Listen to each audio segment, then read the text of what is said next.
Bien, queridos amigos y compañeros, continuamos entonces con el último bloque de nuestra videoconferencia y vamos a compartir de nuevo la pantalla y en este sentido vamos a continuar con lo que veníamos desarrollando de la conjunción causal porque. Y decíamos que en el texto griego existen dos palabras que traducen porque al castellano. Una es hoti y siempre será subordinado. Y en el segmento anterior les estaba explicando que como conjunción causal me ayuda a entender mucho la estructura del pensamiento de Jesús en esta parte del Sermón del Monte. Anteriormente nos había dicho el último rasgo, el octavo rasgo del perfil de un discípulo de Jesús. Ese rasgo es que los discípulos auténticos somos perseguidos. Y somos perseguidos por causa de la justicia, y somos perseguidos por la causa de Jesús. Ahora bien, después que nos dice que somos bienaventurados, finaliza esa parte diciendo gozaos y alegraos. Y entonces, tú como cristiano dices, Dios mío, pero ¿qué pasa contigo, Jesús? ¿Cómo se te ocurre que yo me voy a gozar y alegrar porque me persigan? ¿Qué te pasa, Jesús? Bueno, entonces Jesús, trabajando con nuestra incongruencia humana, precisamente nos expone dos razones por las cuales tenemos que gozarnos y alegrarnos. Y esas dos razones las introduce por una conjunción causal en el griego, hoti, en nuestro castellano, porque. Y entonces, ¿cuál es la primera razón para gozarnos y alegrarnos? Primero, porque el galardón que tenemos en los cielos es grande. Es un buen motivo para alegrarnos. Es decir, estoy sufriendo por la causa de Cristo o por causa de la justicia del reino de Dios. Bueno, yo voy a mantener una actitud de celebración. ¿Por qué? Porque sé que lo que estoy experimentando no es en vano. Voy a tener una corona de vida, voy a tener una corona de justicia y en el caso de los pastores vamos a tener una corona incorruptible de gloria cuando Jesús venga por segunda vez, de acuerdo a 1 Timoteo capítulo 5, el verso 4. ¿Qué te parece, Fred? Eso es excelente. Entonces, tenemos un galardón grande en los cielos. Ahora, la segunda razón. ¿Cuál es la segunda razón? Porque así persiguieron a los profetas que fueron antes de vosotros. En otras palabras, Jesús está diciendo, ustedes no fueron los únicos, ni serán los únicos. Mire, mucho antes de ustedes, a los profetas, y recuerda, el símbolo de los profetas, Elías, perseguido, le hicieron la vida hecha cuadritos, Jezabel, recuerdan, la esposa de Acab. Jeremías, lo pusieron en una cisterna por profetizar que sí, iban a ir a un cautiverio. En cambio, Hanani decía, no vayan. Hanani era un profeta falso. En cambio, Jeremías dijo, mira, si va, el cautiverio va. Y como no le gustó al rey, pues lo metieron en una cisterna. ¿Qué está diciendo Jesús? Mire, no crean que ustedes están solitos en la bolita del mundo y sus alrededores. Esto es lo característico, esto es lo normal que le ocurre a la gente que está al servicio de la causa de la historia de la redención en el mundo. Así que, gócense por eso, porque ya muchos otros antes que ustedes han sufrido. Entonces, son dos razones que maneja Jesús dentro de su lógica mesiánica y que para nosotros representan los motivos, las razones por las cuales gozarnos y alegrarnos. Entonces, esto lo sacamos básicamente por comprender el uso de la conjunción subordinada hoti. Ahora, en el texto griego hay otra palabra que traduce porque al castellano y es la palabra gar. Pero ojo pelado, gar es una conjunción coordinada. No se vayan a confundir. Gar es una conjunción causal, pero coordinada. ¿Cómo la vamos a diferenciar de Joti en el castellano? Muy sencillo. Joti siempre va a estar en la mitad de las oraciones. Gozados y alegrados porque. Gozados y alegrados porque. Y siempre estará en P minúscula. Mira esto. P minúscula. Joti. Gar, muy fácil, muchachos.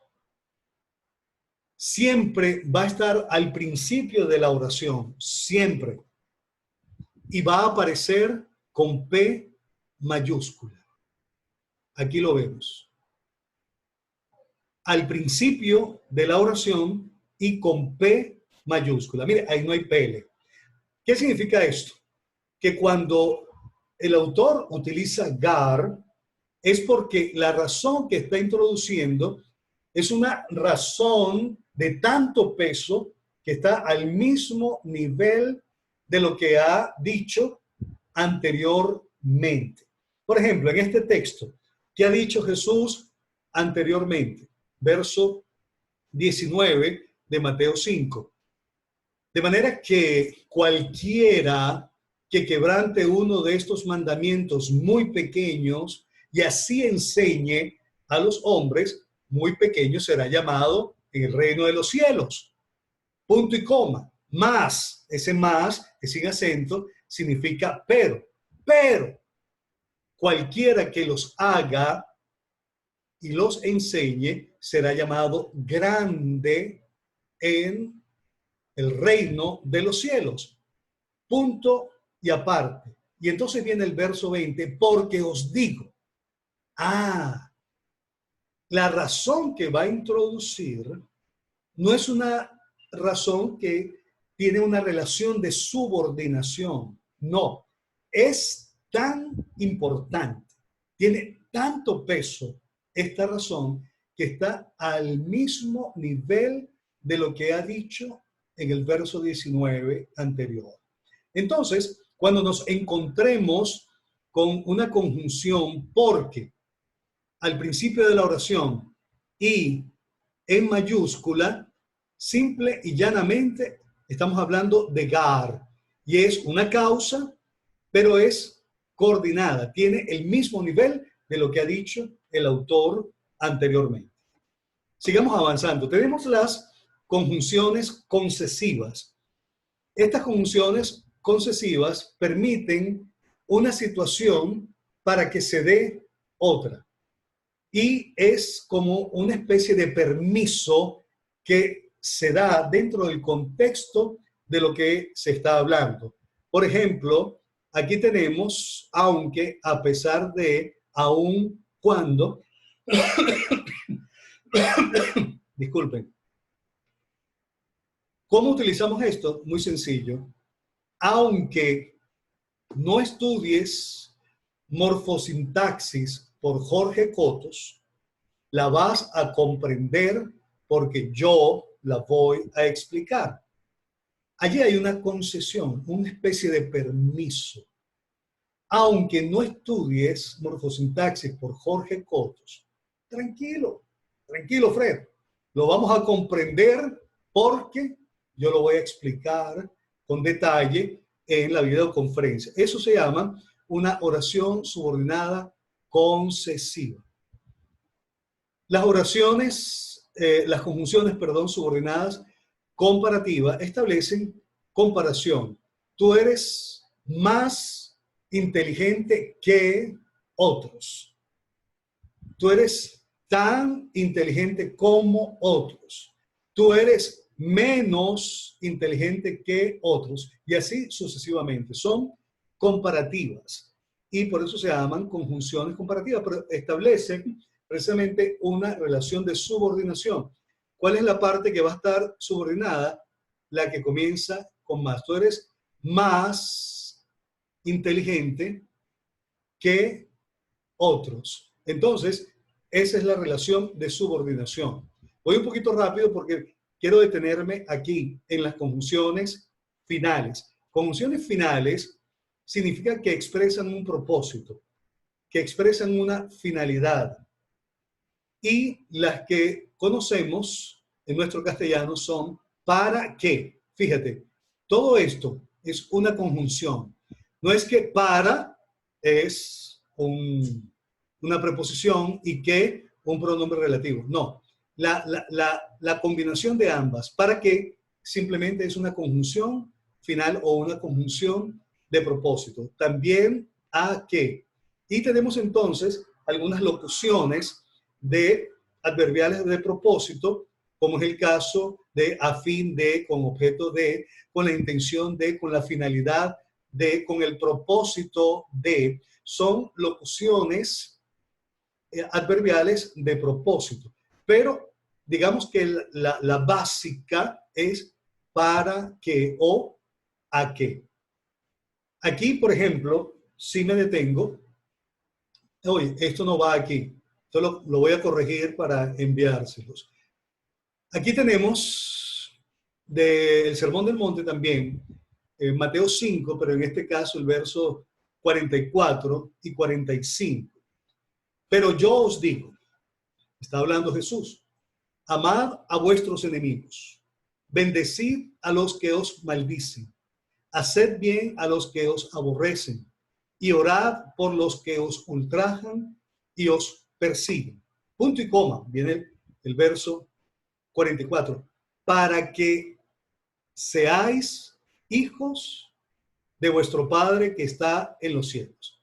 Fíjense, qué interesante. Esto nos introduce esta conjunción para que, por cierto, todo verbo que viene después de la conjunción para que es un verbo que estará en modo subjuntivo. Recuerden que en el castellano tenemos tres modos: indicativo, imperativo y subjuntivo. Toda palabra, todo verbo que venga después de la conjunción final o de la conjunción de propósito, para que siempre va a estar en modo subjuntivo, siempre.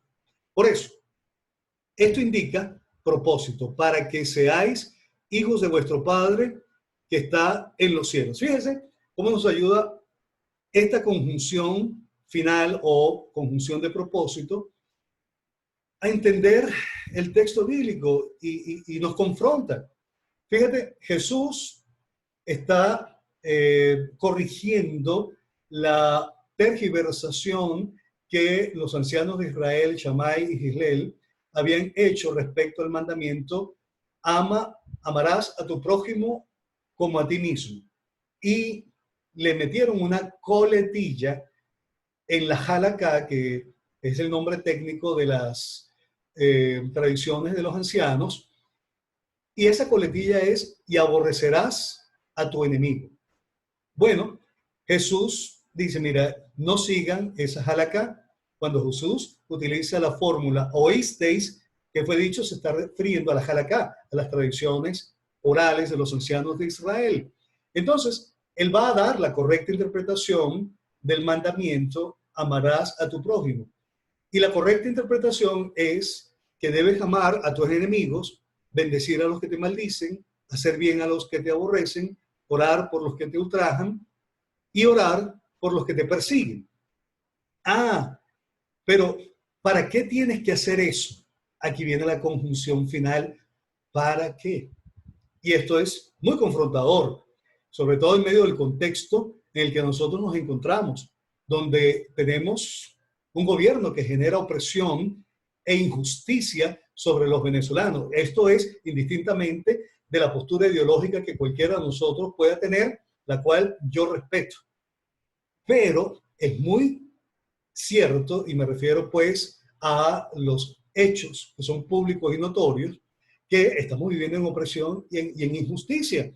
Cada vez que ninguno de nosotros se puede conectar por carencia de electricidad, eso es opresión, simple y llanamente, son hechos públicos y notorios.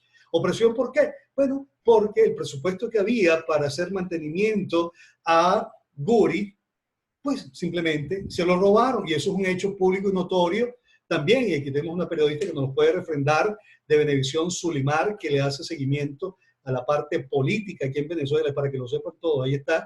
Ella es la que nos comunica verdades por Venevisión. Aunque Venevisión tiene su cosita, pero yo confío en Zulimar, que es buena periodista y que está clara en la información que pasa. Felicitaciones.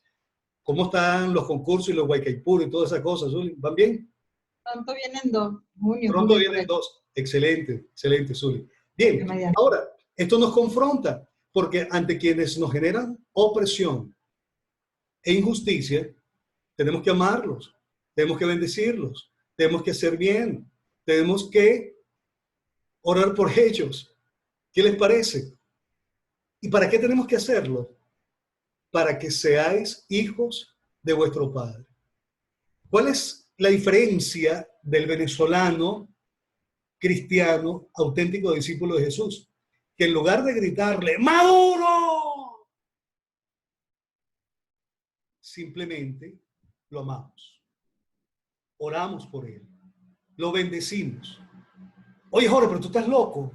No, los auténticos hijos de Dios, a pesar de los opresores y de los injustos, y que no estamos de acuerdo con ellos, jamás ni nunca podemos caer en la posición de gritarle, ¡Maduro! ¿Sí? ¿Por qué? Nuestra esencia es hijos de Dios. Y el verso final, 48, dice, sed pues perfecto como vuestro Padre que está en los cielos es perfecto. ¿Perfecto qué? Perfecto en el amor.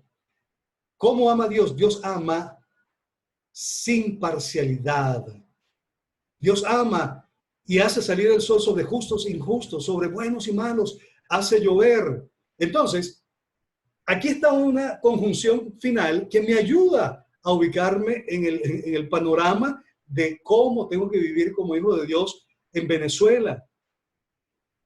Tengo que demostrar que soy hijo de Dios. ¿Cómo demuestro que soy hijo de Dios? Amando al que me oprime, bendiciendo al que me oprime, orando por el que me oprime, haciéndole bien al que me oprime y me genera injusticia.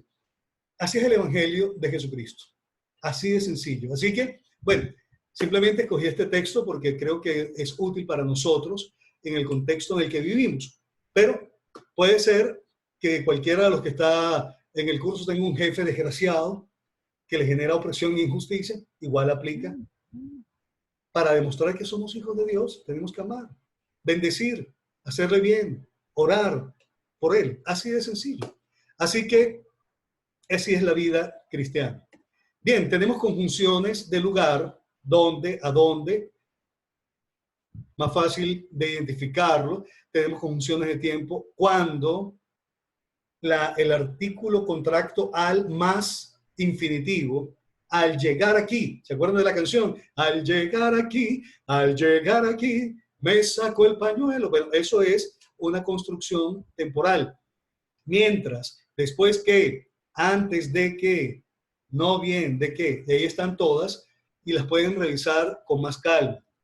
Y tenemos las conjunciones de modo, como, según, conforme, de tal forma, manera, suerte, son las últimas, son locuciones adverbiales de modo, pero la que es fundamental es como, según, conforme. Son las conjunciones de modo. Y nos introducen una subordinación con relación a la oración principal. Todas las oraciones van a introducir una relación de las conjunciones subordinadas, perdón. Todas las conjunciones subordinadas van a establecer una relación de subordinación con la oración principal.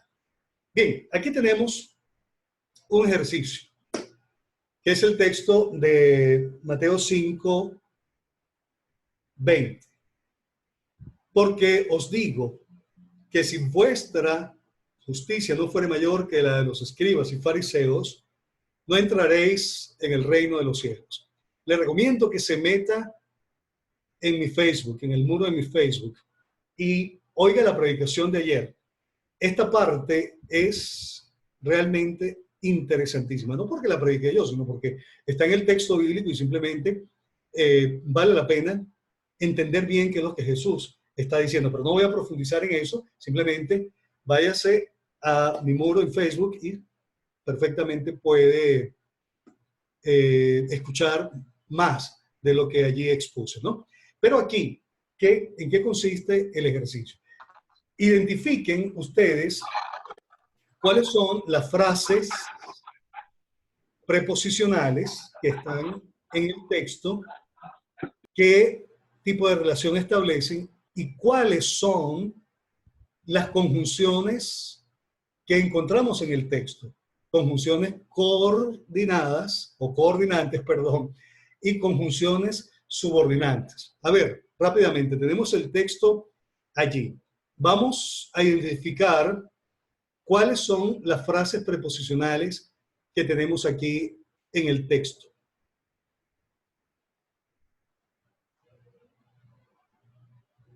Para identificar las frases preposicionales tenemos que fijarnos en las preposiciones. ¿De acuerdo? Identifiquemos las preposiciones y allí entrará una frase preposicional. ¿Cuál es la primera que vemos en el texto? El porque. Preposicional, frase preposicional, Alciro. Ah, ok. No conjunción, frase preposicional. Perfecto. Ok, déjala por ahí para cuando vengan las conjunciones. ¿Cuál es la primera frase preposicional? Porque os digo que si vuestra justicia no fuere mayor que la de los escribas y fariseos, no entraréis en el reino de los cielos. Si se dieron cuenta, hice énfasis en dos palabras. ¿Cuáles son? La de los, A ver, Zuli. la de los en Okay. el reino. Pero ¿cuál es la frase preposicional exactamente? ¿Dónde comienza? ¿Dónde comienza? La de los. Ok. Comienza en de los escribas y fariseos. De los escribas y fariseos. ¿Qué relación entraña esta frase preposicional? De cierto os digo que si vuestra justicia no fuere mayor que la de los escribas y fariseos. ¿Qué tipo de relación introduce?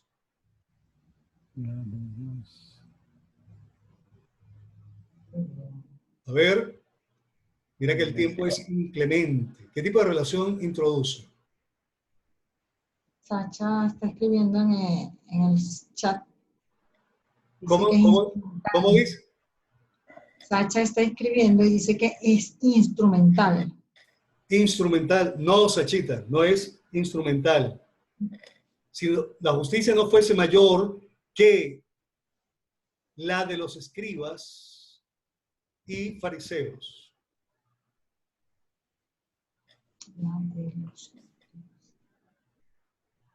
Es una relación de contenido.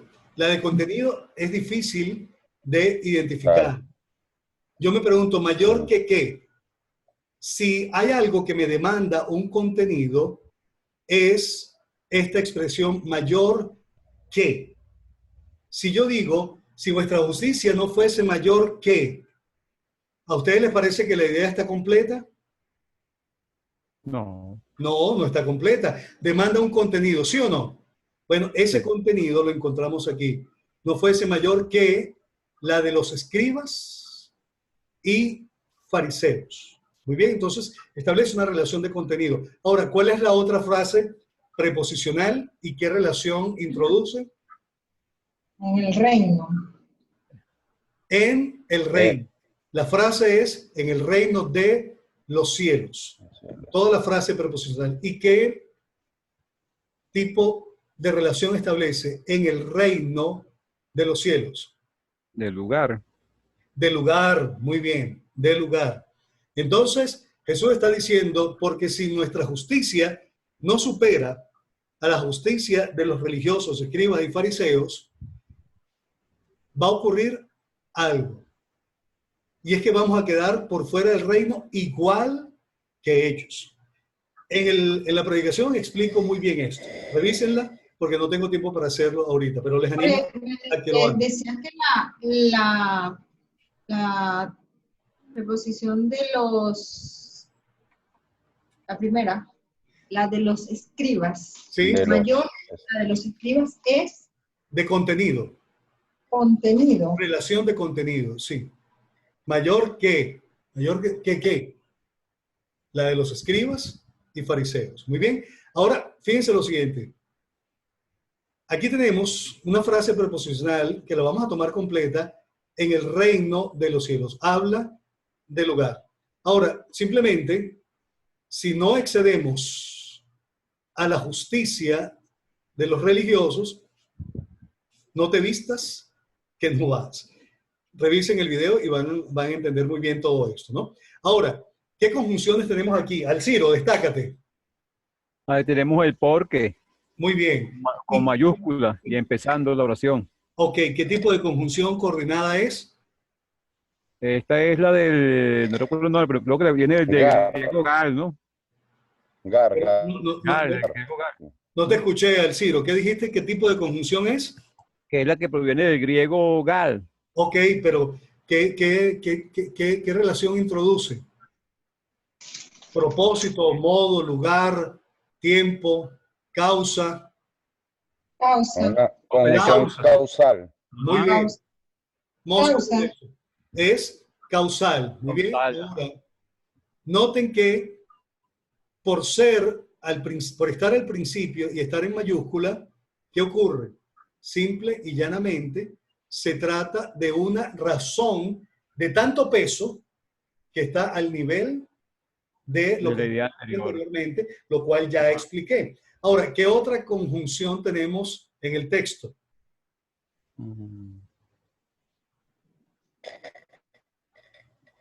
Rápido, que ya se va a acabar. Sí, Sí, Sí, muy Sí. bien. sí. ¿Y esto es una conjunción de qué tipo, Fred?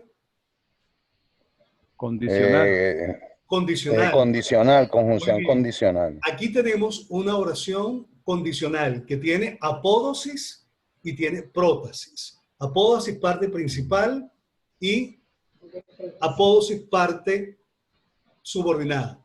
La parte, prótasis, perdón, la parte subordinada. La prótasis siempre va a estar introducida por la conjunción condicional.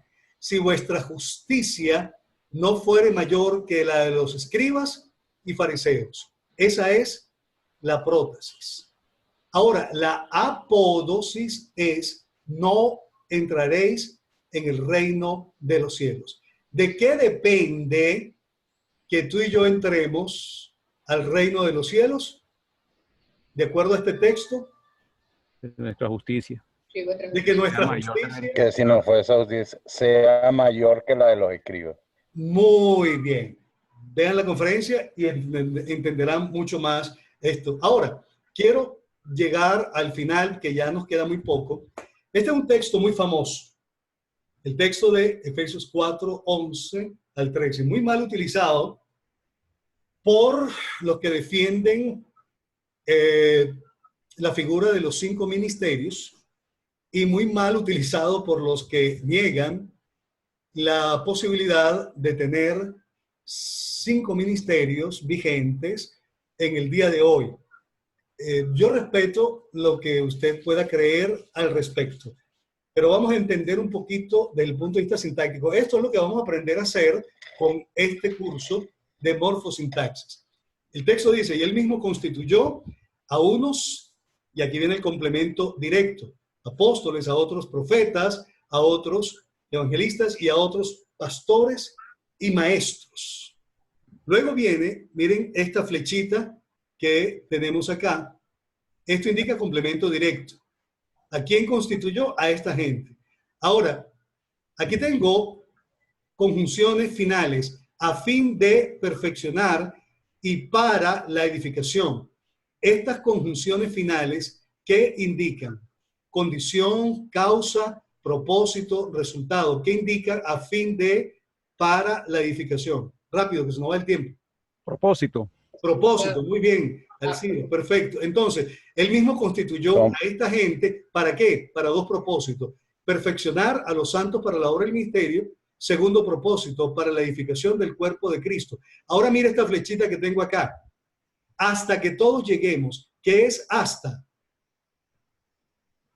¿Preposición o conjunción? Preposición. Preposición. Muy bien, Celeida. ¿Y qué relación introduce de tiempo, de causa, de propósito, de contenido? ¿Qué tipo de relación introduce? Objetivo. No, Pareciera de tiempo, ¿no? pareciera de tiempo no, Alciro, de Es de tiempo. Dígalo Ok. con certeza, de tiempo. De Entonces, tiempo. fíjate qué es lo que ocurre. Independientemente de lo que tú creas, Jesús constituyó a esta gente para que hicieran dos cosas: perfeccionar a los santos para la obra del ministerio y para que los edifiquen hasta alcanzar, para que edifiquen el cuerpo de Cristo. ¿Hasta cuándo va a estar esta gente vigente? Hasta que todos lleguemos a tres metas. Primera meta, la unidad de la fe. Segunda meta, el conocimiento del Hijo de Dios, un varón perfecto. Tercera meta, la medida de la estatura de Cristo. Mi pregunta es, ¿hemos llegado a la unidad de la fe? ¿Hemos llegado a el conocimiento del Hijo de Dios? ¿Hemos llegado a la medida de la estatura de la plenitud de Cristo? ¿Hemos llegado a esto? No. Ok, mientras no alcancemos esto, lo que este texto enseña es que esta gente está vigente, así como lo tengo aquí. Propósito de Jesús haber constituido a esta gente, aquí lo vemos. Y la vigencia de esta gente es hasta alcanzar esto acá. ¿Por qué digo que ha sido muy mal interpretado? Simple y llanamente porque el movimiento neopentecostal ha hecho una tergiversación completa de esto y necesitaría más tiempo para explicar todo el sentido exegético de esto. Pero por otro lado, se han ido al otro extremo aquellos que no creen que puede haber apóstoles, profetas, evangelistas, bueno, por lo menos apóstoles y profetas, se han ido al otro extremo y dicen que no.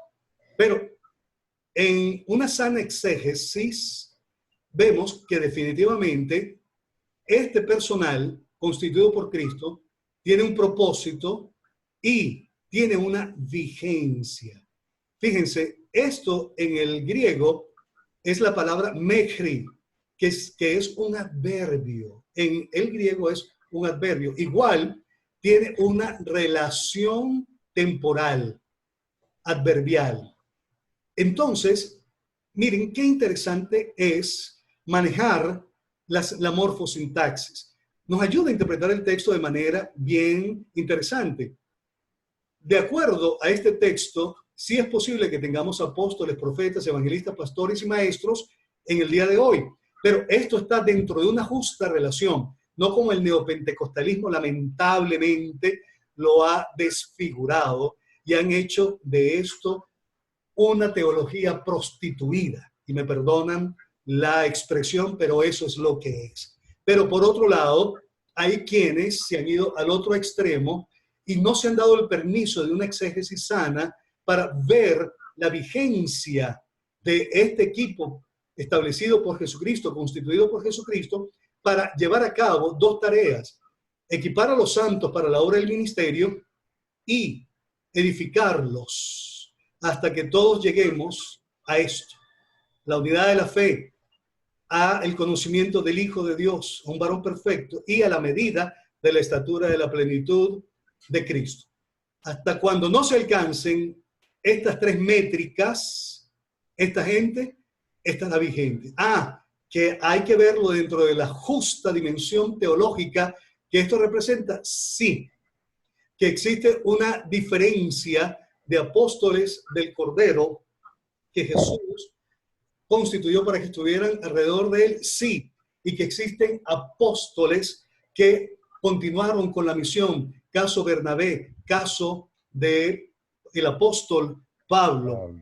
También es cierto, y hay que verlo dentro de una justa teología bíblica, todo esto. Pero desde el punto de vista lingüístico, mis queridos hermanos, es la más absoluta realidad teológica que puede existir, que necesitamos verla dentro del balance hermenéutico y exegético que realmente compete. Bueno, esto es lo que tenía para ustedes hoy.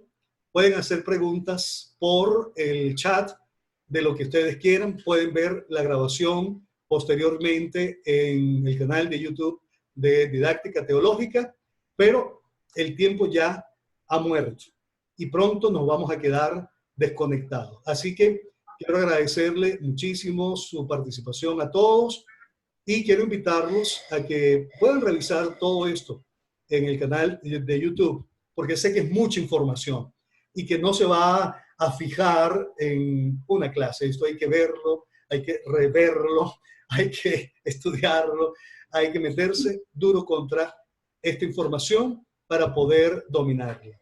Bien, muchachos, Dios los bendiga. Los quiero muchísimo a todos y nos Amén. vemos el próximo lunes a las 7 de la noche. Dios los bendiga. Sí. Cualquier pregunta por el chat, Amén. ¿ok?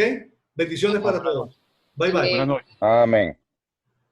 Buenas noches y que Dios los bendiga. Chao, Cele.